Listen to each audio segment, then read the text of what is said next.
going on, everybody, and welcome back to another episode of JaAR. JaAR, for those of you that may be new, stands for Joe and Amy Review. This is our weekly show where we review the Magic stories. And this week we are here with basically the wrap-up of our Kaldheim story reviews, as we review side story number 5, The Saga of Lathril, by Elsa Sjönesson. I am sure I pronounced that incorrectly, and I'm very sorry, but if somebody can give me a pronunciation guide in the comments, that would be great. But yeah, and we're also going to be talking about, we'll be reviewing, but not necessarily the substance of, the Planeswalker's Guide to Kaldheim, as promised, parts 1 and 2.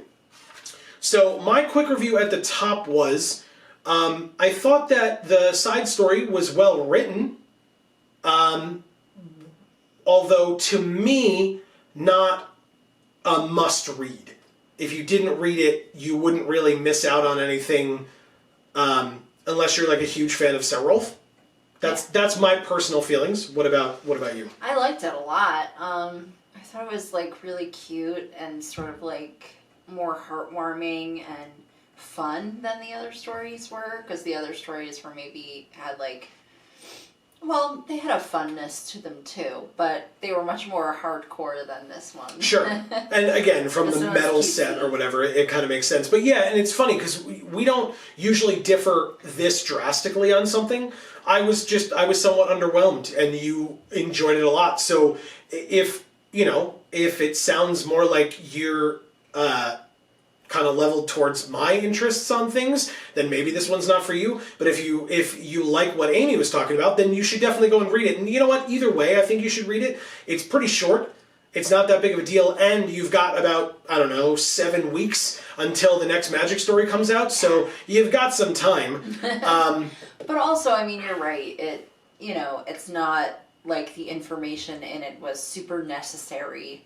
It's tertiary enough where if you needed to go without reading a story, this would be the one. Right. And as I said, I think that the style of writing is very good. I thought it was well written. It just, the content of it was not super vital in my eyes. And then we'll give our quick review of the Planeswalker's Guide to Kaldheim by saying, go read it. Yeah. It's going to take you a while, but it's 1,000,000% worth it. Go read it, and then we'll talk more about it as we get to it. But we're going to do the side stories first. But the reason we tell you our quick reviews in the beginning is because here we review, we don't summarize. And especially with the Planeswalker's Guide. But in general, we don't summarize these stories, we review them, so we hope that you have at least a passing knowledge of them before watching our review, or if you want to just hear us talk about it in general. But either way, the top 3 links in the description down below will be to these 3 articles/stories. And so if you are interested in reading them for yourself, please feel free to do that. And then, of course, we would love it if you would come back here and join us for the remainder of this review. And so, speaking of which, on to the full review itself of the Saga of Lathril. I thought it was fine. Like I said, it's a story of Lathril turning into a godlike figure, kind of meeting up with the spawn or the brood of JaAR, and kind of being led by a wolf companion for herself. Saving a kid in the process, and kind of having that be what it seemed like to me was, and again, as somebody who says they enjoyed it more than I did, maybe you can help me out here. To me, it seemed like it culminated in JaAR kind of saying, okay, Lathril, because of you, your people can now meet up with my wolves. Yeah. And so, like, you can kind of come onto our territory or whatever without being ambushed, essentially. And like you and your kin or whatever. And so that to me read as like a fable of like an old story passed down as to like a cutesy reason as to why the elves are in wolf territory all the time. Like something like that. Yeah. Like that's what I took that as. And so for that reason, I enjoyed that aspect of it. But when that was kind of the culmination of the entire story, to me that kind of felt like, oh, okay. It was a fable. I didn't know it was a fable going in, although I guess that's not fair. It's called The Saga of Lathril, but I don't know. that's why I felt underwhelmed by that, I guess. I liked it. It was very me, you know. It was badass while at the same time being super cute, you know. She saves a kid, so definitely very me. And then, sure.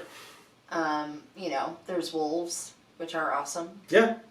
Yeah, I mean, and we've both kind of enjoyed Serolf. I mean, we played with the card. The card's fantastic, but the art is amazing too. Yeah. Like, it's just really cool all around. Serolf's a ballerina. Serolf's a ballerina. Because of the art of Serolf with the, what looked like the ballet slippers. Again, I would love other people's opinions as well. Do you fall closer to Amy's side of things, closer to my side of things, or somewhere in the middle, and you have your own, an opinion all your own? I truly want to hear from people in the comments. We did write down a couple of quotes from this story because they were, or a quote from this story because it was interesting. The quote that you kind of keyed in on the most was talking about someone who, I guess, Serolf is in favor of, and it says someone, or the wolves are in favor of, some whose minds had trapped their traumas like memories captured in amber by witches. Yeah, what a cool line. I mean, this story, like, is just me. It just says, you know, I mean, I can sit here and talk about these stories alluding to trauma over and over and over and over again, but that would get a little tiresome. But yeah, I mean, yeah, this story was kind of like the perfect ending for me. Cool. So. Then I'm genuinely glad for that, right? Like, yeah. I take no joy, especially, because we're doing kind of a wrap-up, right, of all the Kaldheim stories. So for a set that had really good stories overall, by the way, apologies if you hear noise in the background, it's snowing here in the Northeast quite a bit, so there's like plows and stuff outside. It's been snowing for the past like 3 days here. But anyway, the Northeast of the United States and all that. So anyway, I enjoyed, like, yeah, that's really loud. Yeah. Sorry. Snow removal. Snow removal implements are loud. Yeah. Yeah, I don't know. I kind of lost my train of thought a bit, but... You're wrapping up all the Kaldheim stories. Yes, and so I don't take joy in not enjoying the last of them, okay. Because I would have liked a better wrap-up. Although I will say that the finale I thought was good, although, you know, go watch our last video, you'll hear me talk about how I felt about the finale and what that meant in terms of going forward with story spotlights and how apparently they're okay with talking about story spotlights, because that was not the best thing at all. I was really kind of hoping that somehow this side story would, like, fix the problems that we had encountered with the other stories. Yeah, and call me a pessimist, but I was certain that it wouldn't. But mainly because, you know, it's focusing on a legendary creature. Like, even though we talked about Serolf, the only question I had about Serolf was when Serolf was in the side story about the guy in the underworld or whatever, that Serolf was watching him and then ran off to go tell other people. And I was curious who Serolf was talking to. That was also not answered here. Although, again, that's fine, I guess. I don't really know. But well, when they've dropped the ball in other respects, that's one of the lesser issues. Sure. Yeah. Because of my distaste for it, I didn't have a ton more to talk about with this story. Yeah, I really didn't either, honestly, mostly just because it was so short. Sure. And it didn't meander around. Right. Like, it told you what you needed to know. Yeah. So there's not a lot of me sitting here and saying, well, the symbolism and the this, and I'm going to analyze it further. Like, that's not really what you need to do with this story. Right. Well, and like I said, to me it reads, especially at the ending, and that it kind of didn't happen that way until the ending, but it reads as a fable to me, of like, and that's why we are like That's why we're our permitted. ancestors have lived here for thousands of years, or whatever. Right. That's why we're permitted into the wolf's realm, or the realm of the wolves, or whatever. Yeah. Like, because, you know, thanks to her. It's like, Right. okay, sure, that's fair, that's nice. Anyway, so then... I like it. Right. And that's totally fine. Like I said, I really want to know other people's opinions as well. Because I don't appreciate being this negative, but it's how I feel. So that's my review, right? And Amy's is different, and that's awesome. I like it when we're able to be, we're able to differ on things so that we can give different perspectives. I just felt very underwhelmed and that there wasn't a ton there, but you enjoyed what was there. It spoke to you. And so, yeah, we would love to hear from you as well. That's what the comment section is for. Yes. And so on to the Planeswalker's Guide to Kaldheim. There's a lot for me to talk about here, and none of it about the substantive material inside. Because as I said, the substantive material inside of these two articles are amazing. Vast. Perfect. They were able to take all of the work, they being the Wizards employees. I mean, I should specify, I apologize, because I didn't say this earlier. Both Planeswalker's Guide to Kaldheim articles were written and attributed to Ari Zarolnik and Jenna Helland.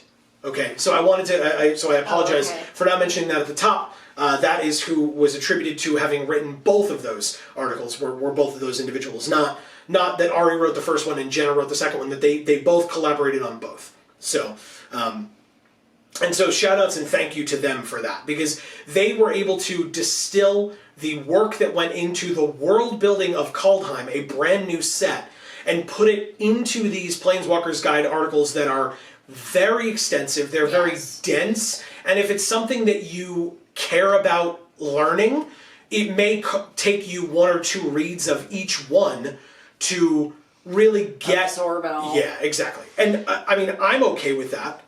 To have to do that for something that I care enough about. Plus, even in the Planeswalker's Guide, it mentions, like, there are these things as well, but that's a story for another time. Like, you can tell that there was just so much work done with the world building of this set in particular that I've heard it mentioned online as well, but I'm very much looking forward to a time where we return to Kaldheim. Not necessarily like first quarter 2022 or whatever, right, because we know this year, right? So not necessarily first quarter 2022, but I feel like there's so much more that can be delved into that it won't feel like, you know, somewhat of the sentiment that you had with Zendikar, and I hope I'm not misstating your points, and you're obviously sitting right here, so please correct me, but that where you kind of, we talked about, like, do we need to have come here? Like, you made the set here because the word Zendikar sells packs of Magic. Mm-hmm. But when it comes to the Magic story, was this a story that needed to be told? Was this a story that you were, like, itching to write? Or was it like, okay, we're going back to this plane because we want to make easy money, and so write a story about it. Like, come up with a story for it. As opposed to Kaldheim, where it was like, you know, Kaya is here, this is the story we want to tell, we're going into the Phyrexian storyline going forward, so we need a place where Vorinclex can come and collect the things that Vorinclex needs to collect, and then move on to do the next thing. And so this felt like a story that the story team wanted to tell, as opposed to a story that they needed to tell because we were returning to a plane.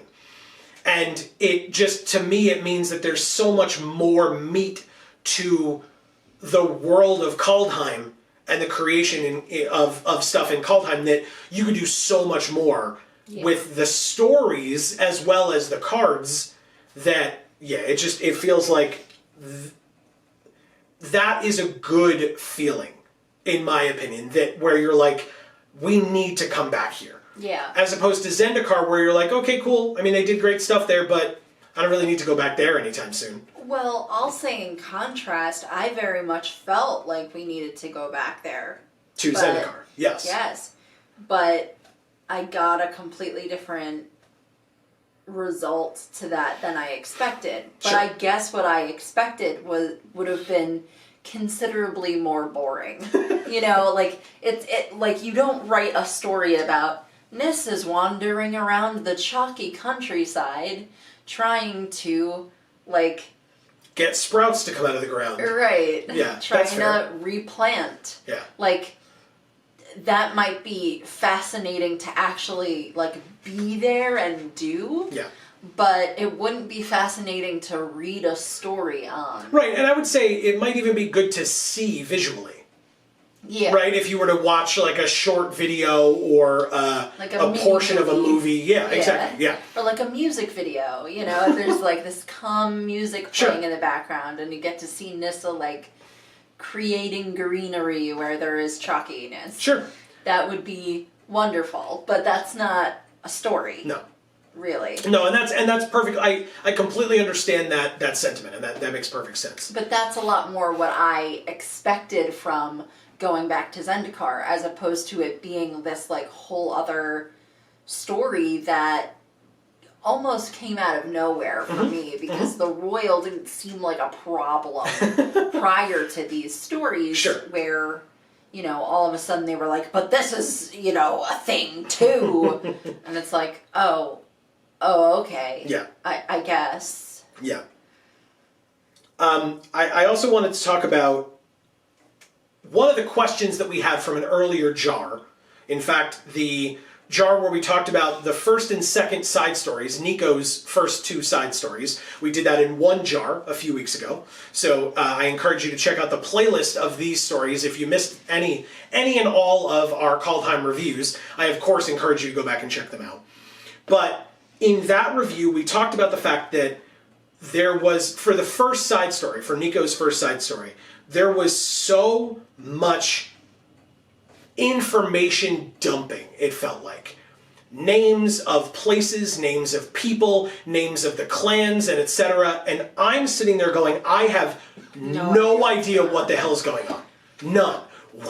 What is this clan? Why are they fighting with this clan? Do they always fight with that clan? Or is it something that happened? Why do we care? Right. Why is Birgi here? Do they know who Birgi is? Or is it like Alrund where it was a surprise? Like, I was so confused and frustrated. And what I said was, in that review, did we need to have read the Planeswalker's Guide first before reading this? Because this story was written, it reminded me of War of the Spark, the first novel, where there are things mentioned in the novel as if you are supposed to know who these characters are and what has occurred with them. So when Raul Zarek is talking about like, oh, but you betrayed us that time. It's like, when the hell did they betray you that one time? Well, they did it in the stories that haven't been released yet by the time you read War of the Spark, the first novel. It was very frustrating for me, for us, because we're reading something that expects us to have known something that we don't know, and in that respect, had no possibility of being able to know.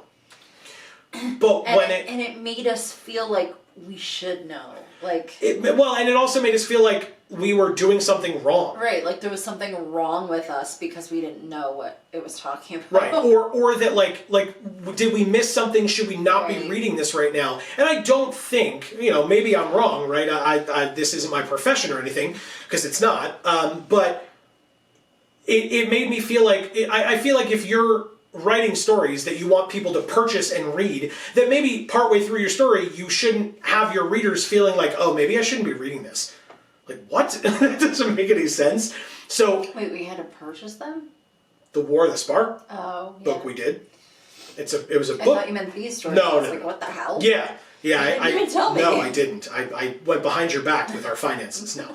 Anyway, no. These were all obviously free. I'm sure on it would have, you know, really broken the bank to, to buy these stories. We're gonna have to give up this filming space now because we paid for these 10 stories. Forget food for this week. Yeah, that's not gonna work for me. Anyway, but what I will say is, with these, it feels like I can confirm now, having asked that question back then, I can confirm absolutely should have read these prior to reading any of the other stories. Now, I think I was only confused with Nico's 2 stories because of the way that they talked about the clans and etc. Because Kaya was kind of used, and I said this in the first story review that we did for the main story, Kaya was being used as a stand-in for the audience, and so was having things explained to her as if because she had never been on Kaldheim before. Well, neither had any of us. So things were being explained to her, and she was being treated like she had no idea what the hell was going on because she didn't. So, because we didn't, it made sense. But when Nico showed up and Nico's stories were there, we didn't get that. And that was frustrating to me because I needed to know the answers to these questions and had no way of knowing where to go because I went, and I did this on purpose, right? Because I said in that video, should I have read the Planeswalker's Guide? So it's not like I didn't know that the Planeswalker's Guide was a thing. I absolutely did. But what I did was, we're doing this as if we are somebody coming to Wizard's website and clicking on the story tab. Right. There's a story tab at the top of the website. And it takes you to the Kaldheim stories, and you click on them, and there's main stories and side stories, and you can choose between those 2, and then there are 5 in each subsection. Okay, great. So I'll start from number 1, I'll read to number 5, and then I'll start from number 1 and read to number 5 of the main and then the side. Okay, great. But once I read the side stories, I'm starting to get confused. Well, where am I going to be able to find out this information? You know what? It's not made clear to me. I'm not interested.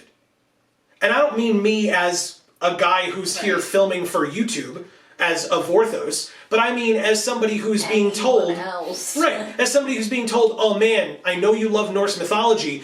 This game, Magic the Gathering, that I love to play, just did a set on Norse mythology. You should read up on these stories.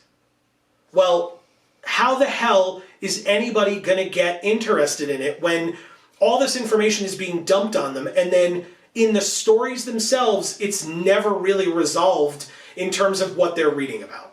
So, after having read these Planeswalker's Guide articles, you absolutely should have read these prior to reading the stories. Yeah. But how were we to know that just going to the story tab? I have a suggestion.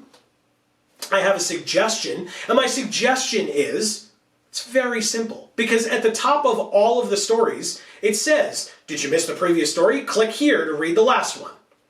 But for the first side story and the first main story, you don't have that. But what you could have is a link to the Planeswalker's Guide. Right. It's not that hard. Just do it. It's not. It's not. It's not. Because it's just on your website. But you would think it was. Based on the fact that it didn't happen. And maybe I don't understand internet marketing, but wouldn't you want other avenues for people to click through to other things on your website?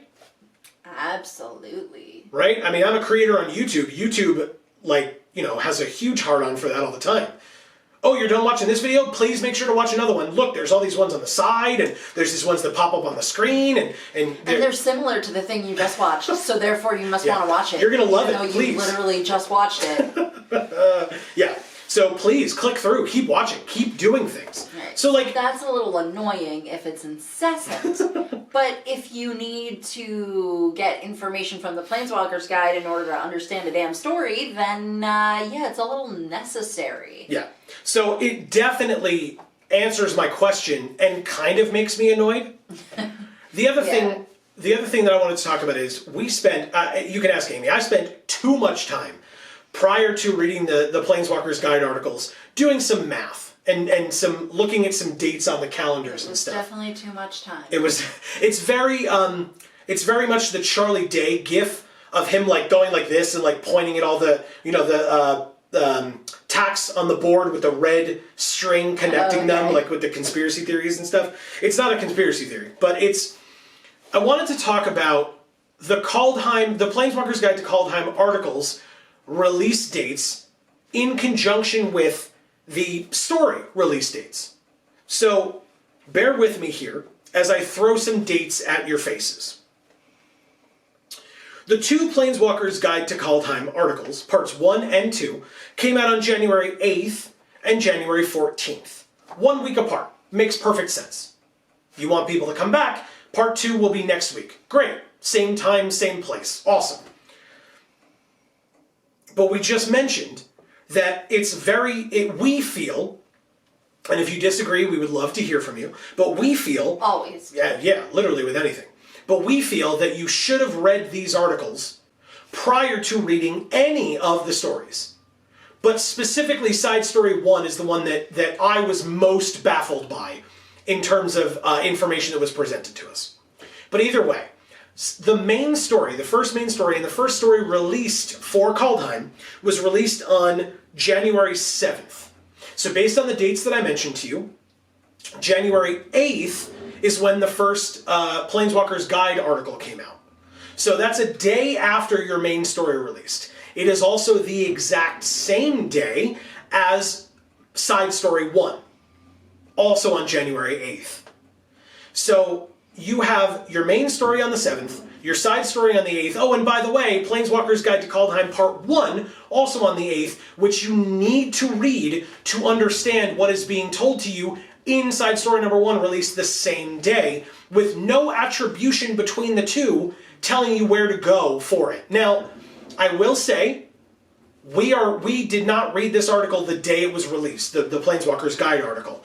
And if we had, it is definitely possible that the 3 articles that are linked on the right-hand side of the website page that are like recommended articles for you to read, very well, one of them or both of them, or 2 of them, very well may have been Main Story 1 and Side Story 1.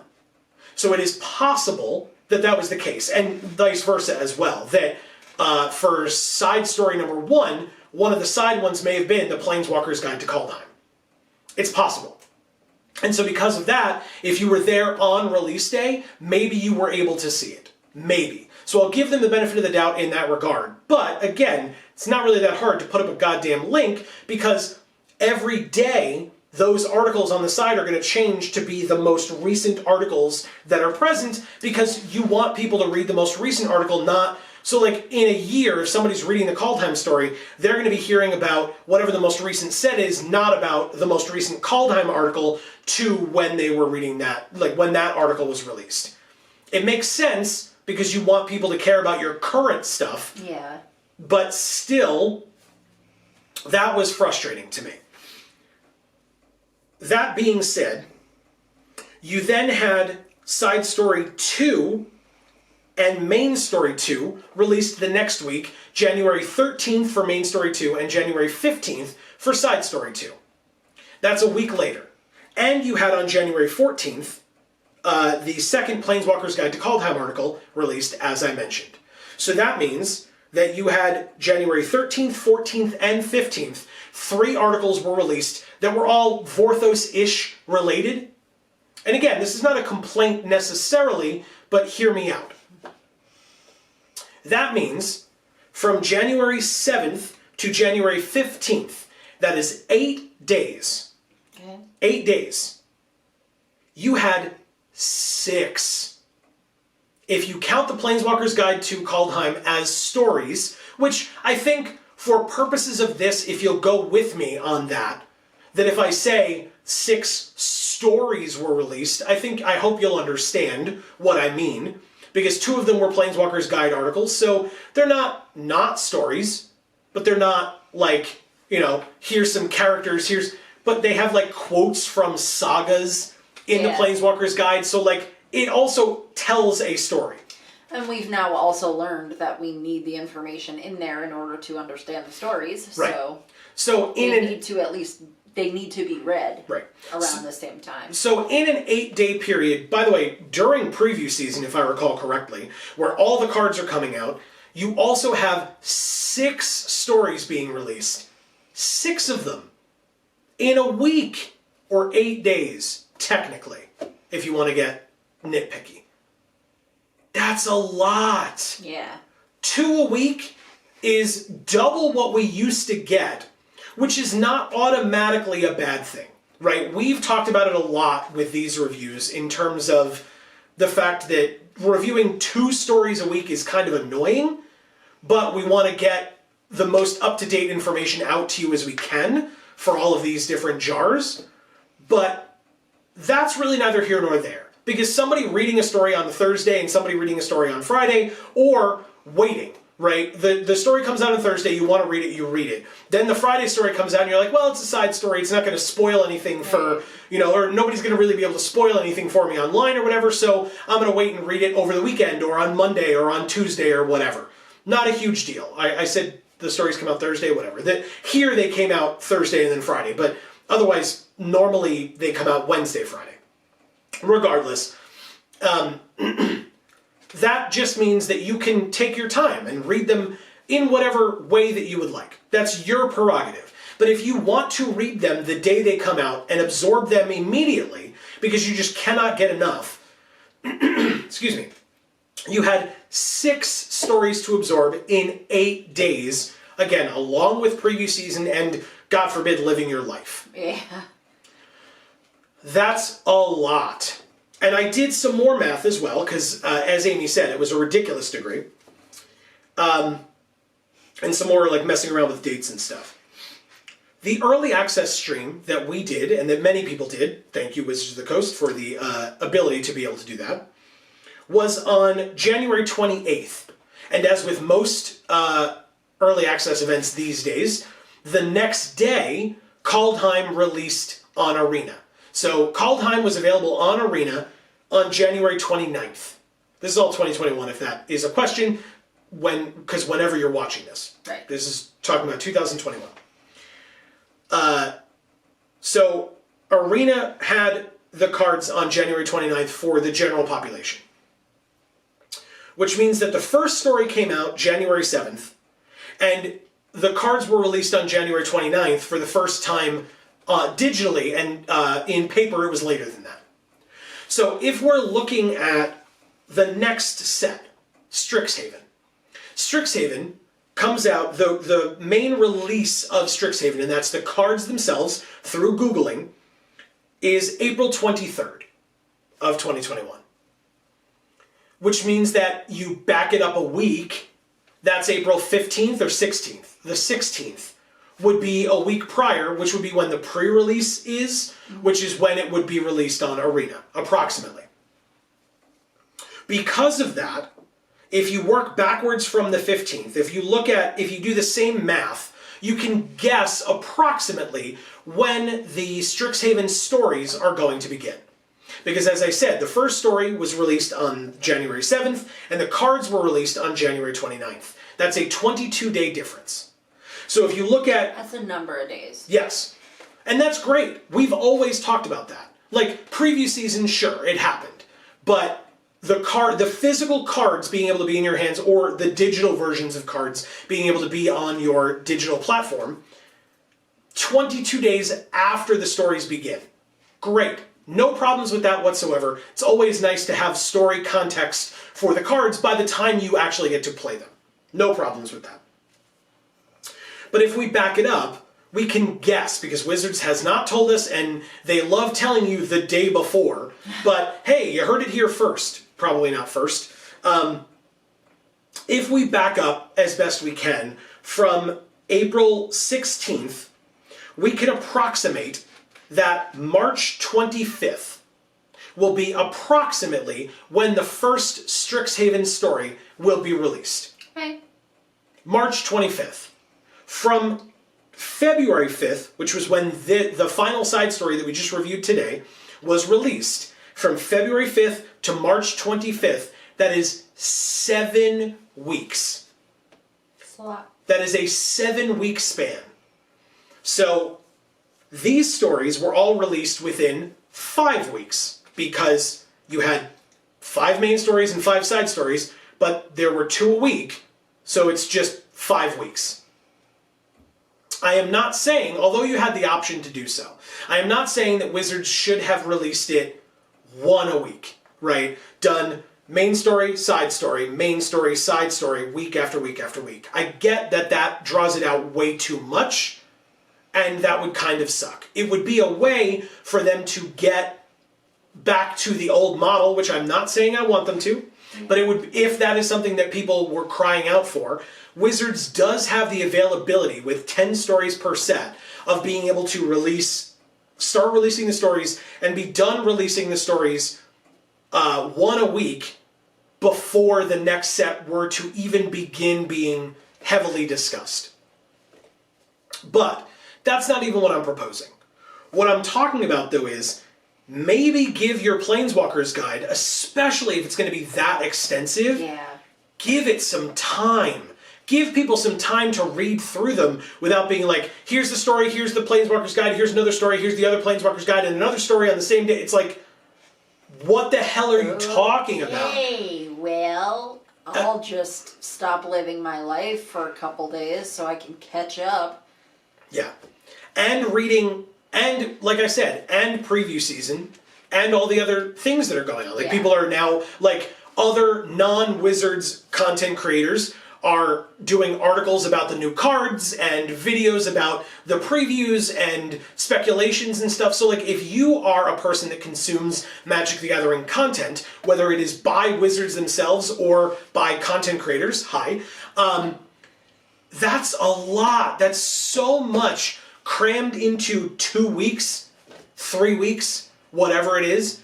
That's so much information. And you hear people all the time talking about overload. Like, I've heard people discussing the fact that what they're doing these days is there are commander sets of cards being released in conjunction with the main set releases. But they're being previewed in conjunction with the main set releases. And so when they do that, you now have people being like, oh, was that legend from the main set or from the commander? I don't even remember. It's like, it's just it's a lot. It's a lot all at once. Yeah. And you have the time to work with it. Out. I sat here, I mean, it probably took me like 10, 15 minutes to like go through all of this. Yeah. But like, it's not that hard. Just plan out your content. Like, everybody else does it. Something out. Well, that's what I'm saying. Like, everybody else does hard, it in this I guess, world. for them. It's just very frustrating. Yeah. And it sucks that it took us this long to read this Planeswalker's Guide, because it was very good. Super good. And would have been so helpful to know. And again, I surmised it, so I could have just pulled the trigger, right? And just gone and read it on our own, or like looked into it and said like, oh yeah, we definitely should have read this. Let's take some time and read it. But you already have all the stuff releasing. So like, again, this may be just an us problem, but if we're releasing reviews once a week of 2 stories per week, we don't have time to review the Planeswalker's Guide as well, even though it's super important to read it and to look into it. So they needed to have said, this has to be done in order for you to keep going with the stories, or even to begin. Right. Because it really did need to be. 100%. And they should have given it its own time, is what I'm saying. Because they're so dense there's a lot. In the best way, mind you, but they're so dense. It's just a little frustrating. So again, I would love people's opinions on that as well. Did you read the Planeswalker's Guide and the main story and the side story and the other Planeswalker's Guide and the other main story and side story all in those first 8 days? And he did, God bless. But what was that like for you? Yeah. Because like, do you feel like you retained any of that information at all? Right. Did you want to? Freaking awful, or did it feel great because you were like, well, I can put off all these other important things I have to do this for the next 2 days because that's how long it's gonna take. Yeah. It's odd to me that those are the choices that are being made. With that being said, I do want to still reiterate, because when we talk positively, that's great. When we talk negatively, we don't want to, but if we feel like there's something that we want to talk about, that's fine. But I don't want anything negative that we have just said to take away from the fact that overall, the stuff is good. Kaldheim was great. The world building was fantastic. The stories themselves, super well written, an amazing cast of characters, both in the stories and the authors. Amazing array of individuals. Again, you can really tell that they took the time to actually research Norse mythology. Yes. and create parallels. Yes. They did the legwork. What sucks is how they execute. Right. I will also say, I am fully aware, straight white male, I'm not the best person to talk about this, but it would be silly of me not to acknowledge the incredible diversity among all of the authors of these stories. And that's even just from the cursory knowledge that we get of these individuals, not even knowing more about them in depth. Yeah. But even just scratching the surface, it's amazing to see a diverse group of authors penning these stories, and hopefully it allowed other folks to feel seen by the characters in the game that they love. Right. So I really appreciated that, and shout outs to Wizards for putting their money where their mouth is, because they said that they were trying to do it more, and then they did.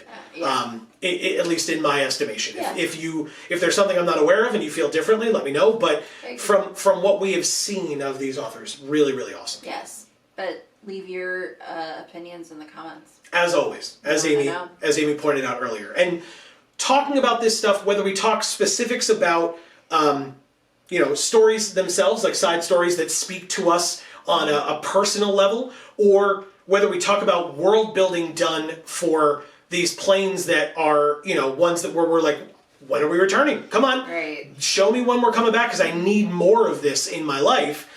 Either way, you coming here to join us and do that in the comments section, on our social media pages, links in the description below.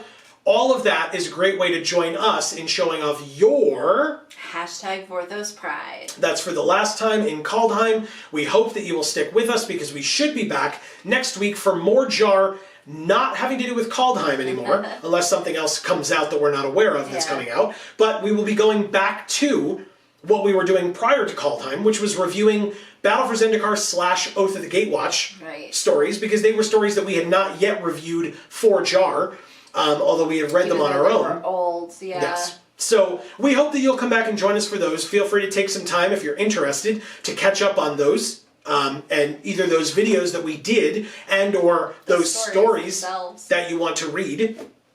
All of which we would love to have you back here for. Mm-hmm. Don't forget that we stream every Monday and Friday, 8 to 10 p.m. Eastern Time, right here on this channel.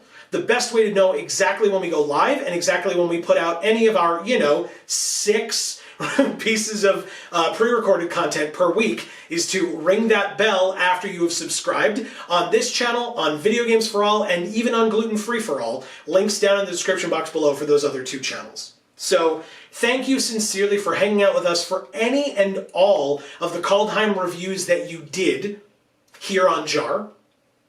We really appreciate it. We loved seeing you in the comments and hearing from you, etc. We are able to look forward to the next set of stories based on how good these were. Yeah. It's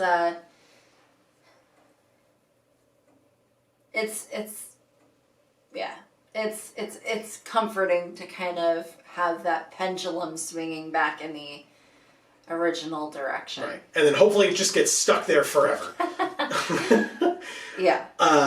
We will obviously see, as long as we can be, we will be here with all of you for that ride. But I do hope everybody enjoyed this episode. Anything and everything that you would like to leave in the comments down below, your opinions on the episode in total, the individual questions that we asked you. We would love to hear from you. Keep the conversation going in the comments with us and your fellow commenters. We really do appreciate it. But for now, from us here at the Geek for All family of channels, I have been Joe. And I'm Amy. And as we always say, in whichever video of ours you watch next, we will see you all next time. Thanks, everybody.